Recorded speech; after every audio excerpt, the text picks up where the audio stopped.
Apa kabarnya hari ini? Masih baik-baik aja kan? Di video kali ini kita melanjutkan cerita Donghua Battle Truck Devon.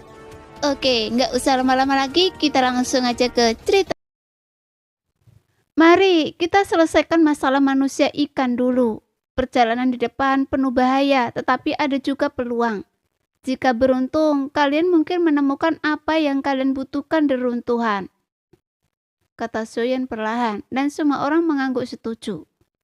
Menurut informasi yang diterima Soyen, reruntuhan itu telah diduduki oleh monster darah. Jadi mereka harus melawan monster-monster ini, termasuk 3 dari 7 jenderal besar. Soyen tidak merasakan teknik benua Dodi pada siapapun dari mereka, baik dari manusia maupun iblis. Ia semakin menegaskan kepada Soyen bahwa monster darah tidak dapat mempelajari atau menyerap teknik-teknik ini, menjadikan runtuhan itu praktis sebagai harta karun yang belum dieksplorasi. Bahkan setelah bencana kuno, masih banyak peluang dan harta karun berharga yang tersisa. Jika kita pergi sekarang, mereka yang tidak cukup kuat harus tinggal di Bahtera tanpa rasa takut. Meskipun kita telah melenyapkan monster darah di sekitarnya, masih ada resiko bahwa beberapa mungkin memanfaatkan situasi ini, kata Soyen dengan cemas. Dia tidak hanya khawatir tentang keselamatan manusia ikan, memastikan keselamatan mereka adalah yang terpenting sebelum mereka dapat pergi. Bagaimana jika 7 jenderal agung datang lagi? Bahkan jika Soyen meninggalkan lebih banyak teratai api surgawi, akan sulit untuk menghadapi mereka. Meskipun tampaknya Soyen dengan mudah menghancurkan mereka, dia hanya menghancurkan 3 jenderal agung terbawah dari 7 jenderal agung. 4 jenderal agung pertama mungkin bahkan lebih kuat. Ya, tetapi selama formasi klan kita diperbaiki, bahkan jika 7 jenderal agung datang, mereka tidak akan dapat menemukan kita, kata tetua Shizi perlahan. Soyen terkejut mendengar ini dan menatap tetua Shizi. Oh, apakah ada cara untuk memperbaiki formasi? Tanya Soyen. Jika demikian, itu akan membuat Soyen tenang dan memungkinkannya menjelajah runtuhan dengan tenang. Jika raja tidak terluka, mungkin ada caranya, tetapi sekarang saya khawatir tidak ada cara untuk memperbaikinya. Tetua Shizi menghela napas setelah mengatakan ini. Soyen ragu sejenak. Tetua, bisakah Anda membawa saya untuk melihat formasi? Soyen terus bertanya. Dia tidak pandai dalam formasi, tetapi jika dia bisa melihatnya, mungkin ada jalan keluar. Tetua Shi ragu sejenak, lalu mengangguk. Melihat Soyen pergi, yang lain bangkit dan mengikutinya. Wilayah klan Doyun tidak besar. Di tengah kompleks terdapat platform melingkar yang terbuat dari batu kecubung. Tepat di tengah platform ini terdapat altar kristal. Di atasnya terdapat bola kristal transparan. Bola kristal ini saat ini redup dan tanpa cahaya. Ini adalah inti dari formasi pelindung klan kita. Karena monster darah menemukannya, formasi tersebut rusak dan intinya juga rusak. Dipimpin oleh tetua Shi, Soyen dan kelompoknya tiba di altar kristal, mendekati pilar kristal dan memeriksa bola kristal dari dekat. Soyen juga mengamati lebih dekat. Memang retakan telah muncul di permukaan bola kristal. Meskipun retakannya tidak besar, itu cukup untuk menonaktifkan formasi tersebut. Soyen bersiap untuk meluruskan tangan dan menyelidiki, tetapi tetua Shi menghentikannya. Soyen terkejut, menatap tetua Shi dengan sedikit kebingungan. Tuan muda, ini adalah bola roh. Meskipun sekarang rusak, ia masih dapat melukai orang. Jika seseorang bukan dari garis keturunan binatang iblis, ia akan ditolak. Tetua Shizi mengingatkannya. Soyen mengangguk setelah mendengar ini. Pertama-tama memeriksa bola kristal itu, lalu melepaskan kekuatan jiwanya untuk menyelidikinya. Setelah menyelidiki ini, ekspresi Soyen tiba-tiba berubah menjadi agak terkejut. Mengapa saya bisa merasakan keberadaan segel roh di dalam bola kristal ini? Gumam Soyen. Tetua Shizi menatap Soyen dengan heran setelah mendengar ini. Tuan muda ternyata tahu tentang Segeroh. Benar, bola kristal ini dibuat menggunakan kekuatan Segeroh. Segeroh adalah salah satu dari 3 harta karun langka, sangat langka. Hanya raja di klan yang memilikinya, jadi hanya bisa diperbaiki dengan Segeroh. Tidak ada cara lain selain menggunakan Segeroh. Tetua Shiji menjelaskan setelah melihat bahwa Xiaoyan juga tahu tentang Segeroh. Xiaoyan tersenyum kecut setelah mendengar ini.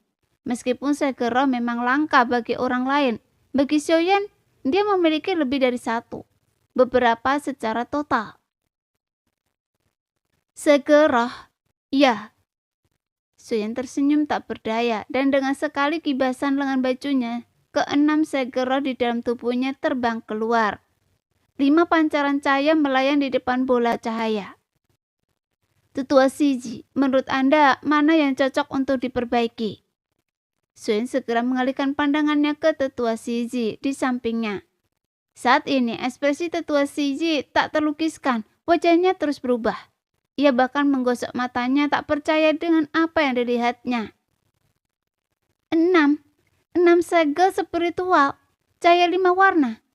Ini segel spiritual 5 elemen peringkat ke-20. Api dahsyat, segel pembakaran api murka peringkat ke-10. Segel perlindungan zirah suci peringkat 9.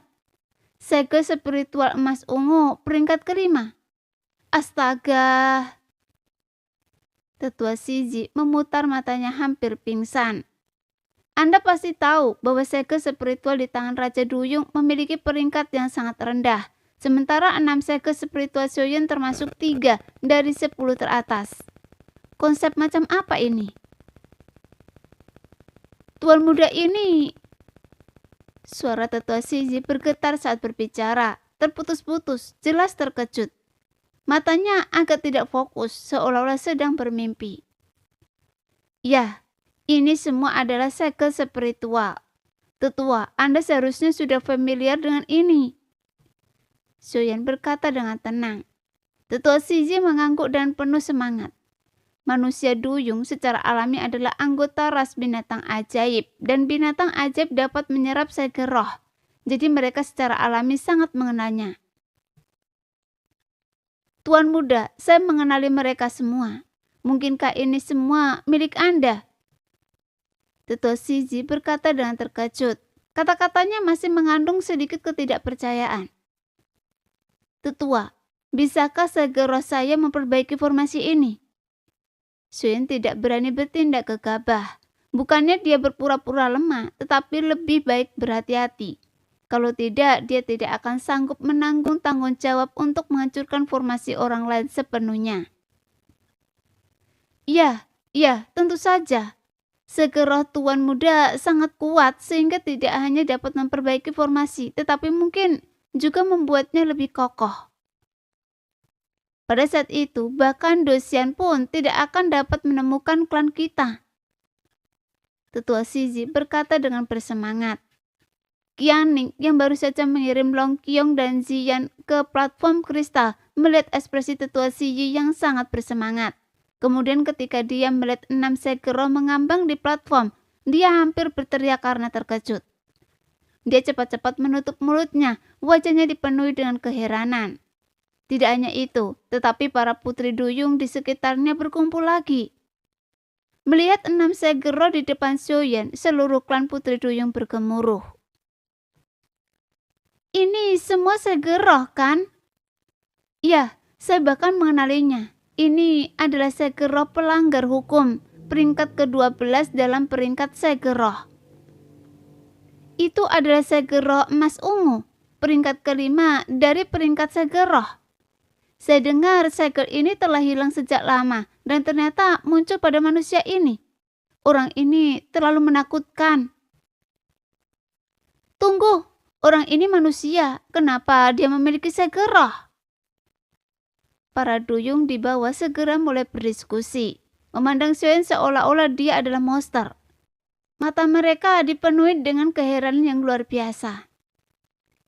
Apakah kalian pernah melihatnya membunuh monster darah sebelumnya? Metodenya benar-benar mengerikan.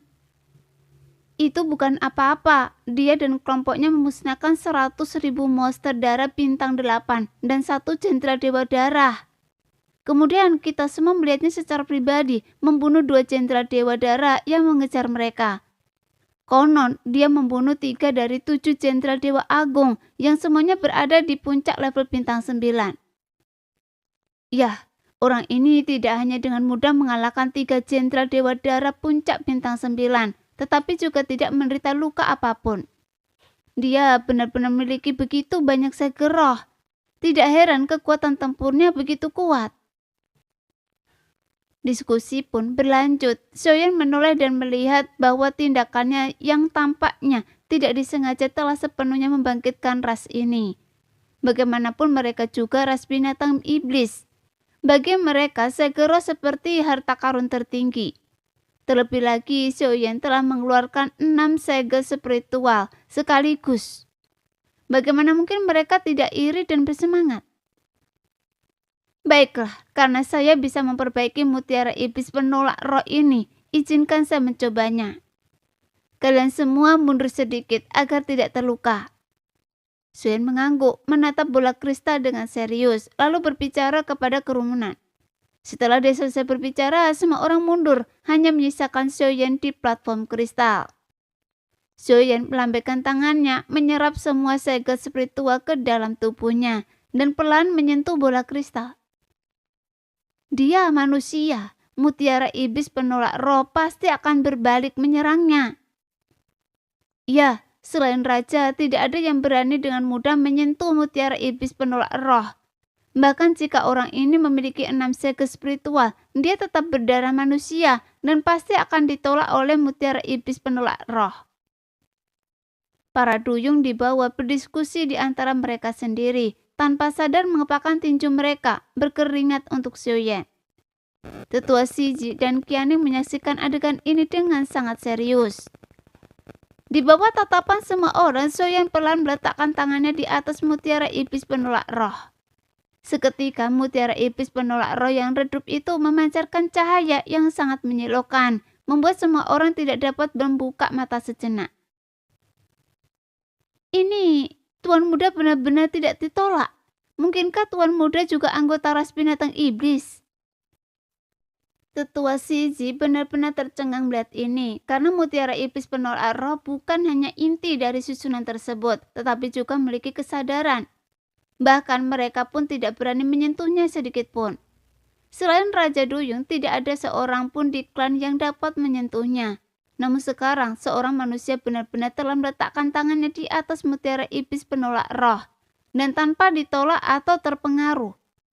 Ia malah menunjukkan reaksi yang lembut dan ringan, sebagai anak kecil yang menerima hadiah.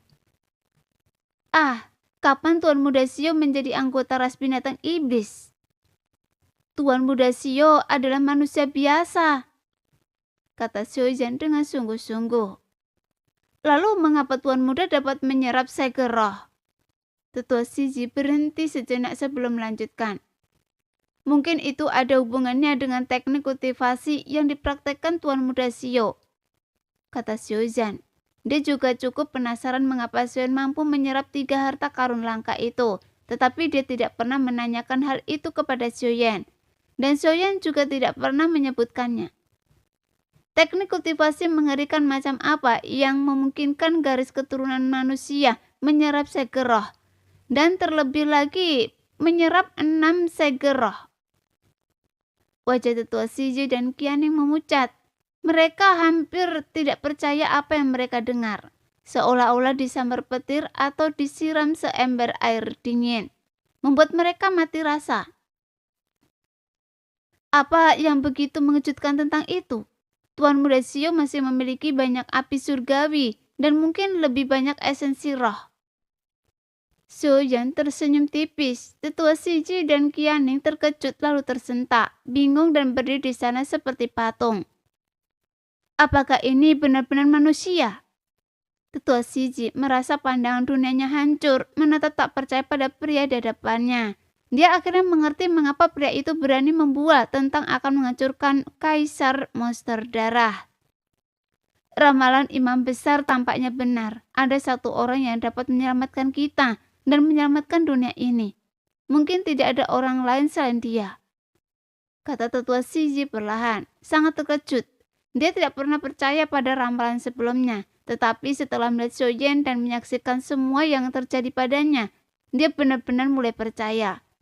Tidak ada yang tidak bisa dilakukan Xiaoyan. Apa yang dulunya dia anggap mustahil telah menjadi kemungkinan nyata. Pada saat ini, di atas platform, energi seke spiritual Xiaoyan yang kuat mengalir di sepanjang lengannya, perlahan menembus mutiara iblis penolak roh. Memang terluka parah, kerusakannya cukup parah, tetapi seharusnya tidak menjadi masalah untuk memperbaikinya sepenuhnya. Xiaoyan merasakan retakan yang mengejutkan di dalam mutiara iblis penolak roh yang awalnya merupakan bola utuh. Retakan ini begitu besar sehingga hampir menghancurkan mutiara tersebut. Sega spiritual Xiaoyan yang kuat mulai menyembuhkannya dan mutiara itu secara alami merespon dengan baik. Setelah beberapa saat, retakan pada mutiara iblis penolak roh mulai sembuh dengan kecepatan yang terlihat. Dengan sega spiritual Xiaoyan telah mengalir masuk hingga retakan itu benar-benar menghilang. Segera setelah itu, kekuatan tak terlihat melesat ke atas dari mutiara iblis penolak roh dan menyatu ke dalam perisai pelindung manusia ikan. Perisai itu mengeluarkan suara gemuruh, dan kemudian pola misterius muncul di permukaannya, sepenuhnya menutupi seluruh perisai. Jika seseorang berada di luar perisai, saat ini mereka akan dengan jelas melihat manusia ikan perlahan menghilang. Dari luar tampak seperti laut dingin biasa, sama sekali tidak manusia ikan. Dan bahkan sejak kehadiran mereka pun tidak dapat dirasakan. Pemandangan yang benar-benar ajaib. Melihat ini, Xiaoyan akhirnya menghela nafas lega. Tepat ketika dia hendak menarik tangannya, seberkas cahaya tiba-tiba melesat ke dalam pikirannya. Xiaoyan terkejut dan beberapa gambar muncul di benaknya. Dermawan, kali ini Anda pergi ke runtuhan. Anda harus pergi ke Akademi Roh Terbalik. Saya mohon Anda harus menyelamatkan klan saya. Hanya ada kalimat ini dan sesosok figur yang agak buram. Sosok ini tidak sulit dikenali. Itu adalah imam besar yang dia temui belum lama ini di ikan iblis perut raksasa. Hanya saja sekarang dia tampak jauh lebih muda. Xiaoyan benar-benar terpana, pikirannya berputar cepat. Dia tidak bisa memahami seluruh alur cerita, tetapi dia sepertinya mengikuti arahan imam besar. Berjalan di jalur yang aneh. Semua yang telah terjadi, semua yang seharusnya terjadi, telah terjadi. Mungkinkah ini yang mereka sebut takdir? Semuanya tampaknya telah ditentukan, kata Xiaoyan perlahan. Kata-kata imam besar, dermawan, awalnya membingungkan Xiaoyan, tetapi seiring waktu berlalu, misteri itu terungkap selangkah demi selangkah. Akademi Roh Terbalik. Xiaoyan menggosok pelipisnya, menutup matanya, menarik nafas dalam-dalam, dan bergumam pelan. Setelah beberapa saat, dia membuka matanya lagi dan segera sorak-sorai para hulu bergema. Hari-hari mereka yang penuh gangguan oleh monster darah akhirnya berakhir. Apakah formasinya sudah diperbaiki? Xiaoyan mendongak dan melihat sekeliling. Di dalam wilayah manusia ikan, dia tidak merasakan sesuatu yang istimewa. Dia samar-samar melihat cahaya biru berkedip di perisai pelindung luar. Xiaoyan menemukan bahwa keunikan formasi ini bukan hanya mutiara iblis penolak roh. Penempatan seluruh arsitektur manusia ikan juga sangat teliti, yang memungkinkan formasi tersebut terbentuk dan menyembunyikan manusia ikan. Terima kasih Tuan Muda. Tetua Siji dan Qianning menggenggam tangan mereka erat-erat saat melihat Xiaoyan mendekat. Seketika itu seluruh klan Duyung terdiam. Kemudian setiap orang dari mereka, tua, muda, wanita, dan prajurit, berlutut di hadapan Xiaoyan. Suara mereka penuh rasa syukur yang naik turun. Seluruh kaum Duyung sangat berterima kasih kepada Xiaoyan. Xiaoyan sesaat merasa malu dan tidak yakin harus berbuat apa. Dengan cepat melangkah maju untuk membantu bangsanya berdiri. Saudara-saudara Duyung, saya, Xiaoyan, hanya melakukan yang terbaik. Saya tidak bisa menerima sikap yang begitu mulia. Tolong jangan bersikap tidak sopan. Jika kalian membutuhkan bantuan di masa depan, silakan minta saja. Saya, Xiaoyan, akan melakukan yang terbaik untuk membantu. Silakan berdiri. Setelah beberapa saat, suaranya pelan menghilang saat Xiaoyan turun dari platform kristal. Setiap anggota kaum Duyung memandang Xiaoyan dengan hormat dan kagum, dipenuhi rasa syukur yang mendalam. Bagi Xiaoyan, memperbaiki mutiara iblis penolak roh adalah hal yang sederhana. Tetapi bagi seluruh kaum Duyung, itu berarti kelangsungan hidup ras mereka. Membebaskan mereka dari rasa takut yang terus-menerus tentang bagaimana menghadapi monster darah. Tuan Muda, formasi telah diperbaiki. Bahkan Kaisar Monster Darah mungkin tidak dapat menemukan kita sekarang, kata Tetua Shiji dengan puas. Xiaoyan tidak membantahnya. Formasi manusia ikan memang sangat mendalam. Formasi itu tidak hanya dapat menghindari pandangan tetapi juga deteksi kekuatan jiwa. Bahkan jika dapat dideteksi, itu akan membutuhkan setidaknya kekuatan jiwa tingkat suci. Bahkan kekuatan jiwa Xiaoyan hanya berada di tingkat dunia akhir. Kekuatan jiwa tingkat suci mungkin tidak dapat dicapai oleh siapapun di seluruh benua Dodi. Kekuatan jiwa Xiaoyan kemungkinan besar yang paling menjanjikan untuk mencapai tingkat suci. Saat ini, roh hantu peringkat tertinggi Xiaoyan adalah hantu pemandu jiwa peringkat ketiga yang meningkatkan kekuatan jiwanya ke tingkat dunia akhir. Roh hantu peringkat kedua dan pertama belum muncul. Jika takdir mengizinkan, kekuatan jiwa Xiaoyan mungkin benar-benar mencapai tingkat suci. Jika kekuatan jiwa Xiaoyan mencapai tingkat suci, meskipun dia hanya berada di tahap 9 bintang akhir, dia akan berani melawan Dosian. Namun menemukan roh hantu peringkat pertama dan kedua saat ini hanyalah angan-angan dengan peluang hampir nol. Tapi Xiaoyan punya dugaan berani, karena keduanya belum pernah muncul di benua Dodi. Mungkinkah mereka bersembunyi dalam reruntuhan? Xiaoyan berpegang teguh pada harapan ini. Bahkan jika mereka tidak ada, itu tidak masalah. Jika mereka ada, itu akan ideal. Karena menembus peringkat suci dalam kekuatan jiwa akan secara signifikan meningkatkan kekuatannya, memberinya peluang lebih besar untuk mengalahkan alam dewa darah yang mendekat. Perjalanan ini bukan hanya tentang menembus peringkat Dosian dalam kekuatan. Menembus kekuatan jiwa juga merupakan tujuan utama Xiaoyan. Situasi yang paling menguntungkan akan menjadi yang terbaik, tetapi dia benar-benar harus mencapai peringkat Dosian. Jika tidak, benua Dodi kemungkinan akan menghadapi bencana lain. Sekarang, setelah Xiaoyan memperbaiki formasi manusia ikan, dia bisa mendekati runtuhan dengan lebih tenang, setidaknya tanpa kekhawatiran. Terima kasih Tuan Muda. Qianning sedikit membungkuk dan Xiaoyan tersenyum dan melambaikan tangan. Bukan apa-apa, masalahnya sudah selesai. Kita perlu sedikit merapikan sebelum menuju runtuhan, kata Xiaoyan perlahan. Qianning dan Tetua Shiji mengangguk. Sekarang formasi sudah diperbaiki. Para manusia ikan juga memiliki banyak hal yang harus diurus. Jika kalian membutuhkan sesuatu, jangan ragu untuk bertanya. Selama itu dalam jangkauan manusia ikan kami tidak akan ragu untuk membantu, jawab Qianning. Xiaoyan mengangguk dan tidak bersikap formal. Baiklah, kalau begitu saya akan berterima kasih sebelumnya, Putri. Xiaoyan menanggupkan kedua tangannya memberi hormat, bertukar beberapa patah kata, lalu memimpin semua orang kembali ke Bahtera tak kenal takut. Setelah melihat Xiaoyan dan kelompoknya kembali, semua orang segera berkumpul. Mereka belum pernah meninggalkan Bahtera tak kenal takut dan hanya bisa mengamati situasi di luar dari Bahtera, hanya mengetahui sedikit demi sedikit. Suami, apa yang terjadi? Jenny bertanya dan khawatir mendekati Xiaoyan. Tidak apa-apa, hanya pertempuran tidak serius, Xiaoyan berkata perlahan. Mendengar bahwa dia baik-baik saja, semua orang merasa lega. Mereka semua telah menyaksikan pertempuran Xiaoyan dengan dua jenderal Dewa Darah di luar penghalang pelindung dan sangat khawatir tentangnya.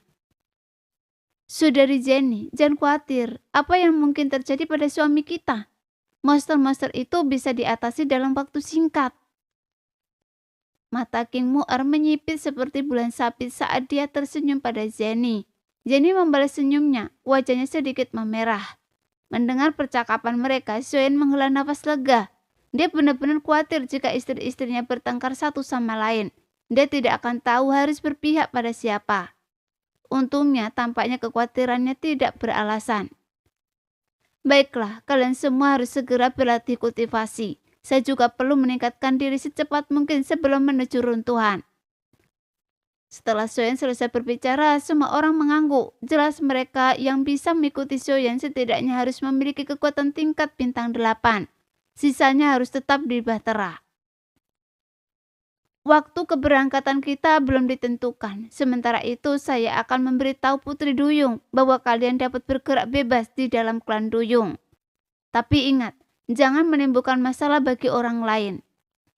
Xiaoyan memberi instruksi. Semua orang mengangguk dengan Jenny dan Jing Wuchen di sekitar. Xiaoyan tidak khawatir mereka akan menimbulkan masalah besar. Tinggal bersama klan Duyung akan menjadi kesempatan yang baik bagi mereka untuk saling menjaga. Setelah mengatakan itu, Xiaoyan tidak mengatakan apapun lagi dan pergi ke ruang kultivasi di pavilion tanpa rasa takut untuk duduk bersila. Xiaoyan melihat sekeliling ruang kultivasi. Tempat itu cukup unik. Ruang independen sehingga kultivasi tidak akan mempengaruhi lingkungan sekitarnya. Saat ini Xiaoyan sedang bermeditasi, merasakan 3 harta karun ajaib di dalam tubuhnya. Di bawah keseimbangan teknik surgawi tingkat 8, semuanya sangat stabil. Jumlah 3 harta karun ajaib sudah cukup, dan teknik surgawi tingkat 8 telah ditingkatkan menjadi teknik iblis. Sekarang saya seharusnya bisa mencoba meningkatkannya menjadi teknik spiritual. Semakin tinggi tingkatnya, semakin tinggi pula persyaratannya. Tidak hanya membutuhkan jumlah 3 harta karun ajaib yang cukup, tetapi kekuatannya juga harus cukup. Namun, setelah menyerap hantu pemandu jiwa peringkat ketiga, saya seharusnya bisa berhasil. Semua cahaya tajam berkilat di mata Xiaoyan saat dia mengerahkan 3 harta karun ajaib di dalam tubuhnya dan mulai meningkatkan teknik surgawi tingkat 8. Sekarang kekuatan Xiaoyan telah mencapai tahap akhir 9 bintang dan teknik surgawi tingkat 8. Bahkan jika ditingkatkan menjadi teknik iblis, hanya dapat mencapai metode kultivasi tingkat dunia, yang jelas merupakan sedikit hambatan. Jika dia bisa meningkatkannya menjadi teknik spiritual, dia bisa menembus ke metode kultivasi tingkat suci. Di mana pada saat itu kekuatan tempur Xiaoyan akan meningkat secara signifikan. Setelah mengatakan itu, Xiaoyan segera memobilisasi 3 harta ajaib di dalam tubuhnya dan mulai mengalirkan teknik surgawi tingkat 8. Aura yang terpancar dari Xiaoyan berfluktuasi antara panas membara, energi lincah, dan dingin yang menusuk. Meskipun akan membutuhkan waktu untuk meningkatkan teknik surgawi tingkat 8 ke tingkat teknik spiritual, itu tidak terlalu sulit. Ki asal kaisar di dalam kapal tetap melimpah. Setelah perawatan yang lama oleh semua orang, Bahtera tanpa rasa takut tidak lagi terasa dingin. Sebaliknya ia memiliki nuansa hangat dan nyaman. Banyak pohon buah dan semak ditanam di dek, menciptakan suasana yang rimbun dan hijau. Beberapa koki ternama dari keluarga Xiu juga didatangkan, yang sering menyiapkan hidangan lezat untuk memperbanyak kehidupan semua orang dan mencegah kehidupan di kapal menjadi monoton. Namun semua orang tidak pernah berhenti berlatih. Mereka tahu bahwa untuk tetap berada di kapal ini mereka harus menjadi lebih kuat. Jika kekuatan mereka tidak meningkat, mereka akhirnya akan tersingkir dan menjadi beban bagi Xiaoyan. Selama waktu ini, yang paling rajin adalah Jenny dan Jiang Wuchen, yang kekuatannya tertinggal. Keduanya berlatih hampir terus-menerus. Sebagai istri Xiaoyan, Jenny merasa lebih kuat lagi bahwa dia harus menjadi lebih kuat agar bisa tetap berada di sisi Xiaoyan dan membantunya. Melalui usaha mereka selama periode ini, ditambah dengan ki asal kaisar yang melimpah di dalam Bahtera, keduanya berhasil menembus dari tahap pertengahan bintang 6 ke tahap akhir bintang 6. Kecepatan ini sudah cukup cepat. Dengan kecepatan ini, mereka akan segera memasuki peringkat bintang ke-7. Meskipun masih ada jalan panjang untuk mencapai bintang 8, setidaknya mereka tidak akan tampak begitu tidak berdaya lagi. Akuarium di kapal juga diisi dengan air jernih. Soyan, Fengbo, dan Nan Erming yang entah bagaimana mendapatkan beberapa ikan berwarna-warni menghiasi akuarium tersebut. Akuarium ini bukan hanya untuk dekorasi, bahkan bahtera itu juga berfungsi untuk memelihara banyak ikan untuk makanan. Ikan yang dipelihara sendiri secara alami lebih segar. Selama waktu ini, kelompok itu menjelajahi setiap sudut dan celah bahtera. Hong-er akan menjawab semua pertanyaan mereka dan semua orang benar-benar kagum. Para pencipta bahtera telah melampaui pemahaman mereka, menunjukkan bahwa perkembangan alam luar di luar benua Dodi jauh lebih kuat dan maju. Hal ini semakin memicu keinginan mereka untuk menjelajahi alam luar. Sementara itu, di suatu tempat di lautan luas, banyak bangunan berdiri, lapuk dan lapuk, mungkin karena erosi jangka panjang. Bangunan-bangunan itu berjajar rapat, berdiri di dasar laut yang remang-remang. Tidak sepenuhnya gelap. Tanaman yang memancarkan cahaya redup tumbuh di antara bangunan-bangunan, memberikan cahaya redup di area tersebut. Tampaknya tidak ada kehidupan di sini, hanya keheningan seperti kota mati. Di tengah kota ini, sesosok figur di menara yang reot tiba-tiba membuka matanya. Matanya merah tua, lebih gelap dari darah, dengan pupil berbentuk berlian yang aneh. Bahkan air laut di sekitarnya tampak lebih dingin. Siapa yang berani membunuh jenderal Dewa Darah saya? Sebuah suara berat bergema dari laut, seketika membungkam kota yang gelap, seolah-olah aliran air pun berhenti. Segera setelah berbicara, 4 sosok muncul di samping pembicara, berlutut di hadapannya, ekspresinya mereka muram. Kaisar Darah, Jenderal Dewa Darah, Jenderal Dewa Darah Ling, Jenderal Dewa Tulang, darah semuanya telah mati. Salah satu dari mereka berbicara perlahan dan khidmat. Yang di tengah tentu saja adalah Kaisar Monster Darah. Setelah selesai berbicara, otot-otot di wajah sosok di tengah berkedut terlihat jelas dan air laut di sekitarnya bergemuruh, mengubah air yang tadinya keemasan menjadi merah darah, mengubah area tersebut menjadi lautan darah. Siapapun yang berani membunuh Jenderal Dewa Darah saya akan mati. Kaisar Darah meraung dan ganas. Suaranya perlahan menyebar, auranya meledak. Seluruh air laut tampak semakin berat. Air di depannya tenggelam dengan suara gemuruh dan seluruh kota di bawahnya diliputi debu. Segala sesuatu di sekitarnya menjadi kabur. Dalam pandangan kabur ini, di dalam ruang-ruang gelap bangunan-bangunan tersebut, mata-mata merah darah yang tak terhitung jumlahnya tiba-tiba terbuka. Diikuti oleh raungan yang sangat marah yang menggema di seluruh kota. Suara tanpa emosi. Puluhan ribu kota merah darah muncul terus-menerus di area yang luas ini. Jumlahnya sangat mengerikan, mencapai 1 juta dalam sekejap. Pemandangan yang menakutkan. Yang mulia, izinkan kami pergi dan membunuh para bajingan ini. Kata orang lain, aura niat membunuh langsung menyebar. Tidak perlu, mereka mendekat kita. Saya ingin melihat siapa yang berani memprovokasi klan Dewa Darah saya. Kaisar Darah berbicara perlahan, amarahnya terasa jelas. Di lautan ini bahkan naga terkuat pun takut pada kita. Siapa lagi yang bisa menyaingi kita? Karena mereka telah sampai pada kematian mereka, kita akan mengabulkan keinginan mereka.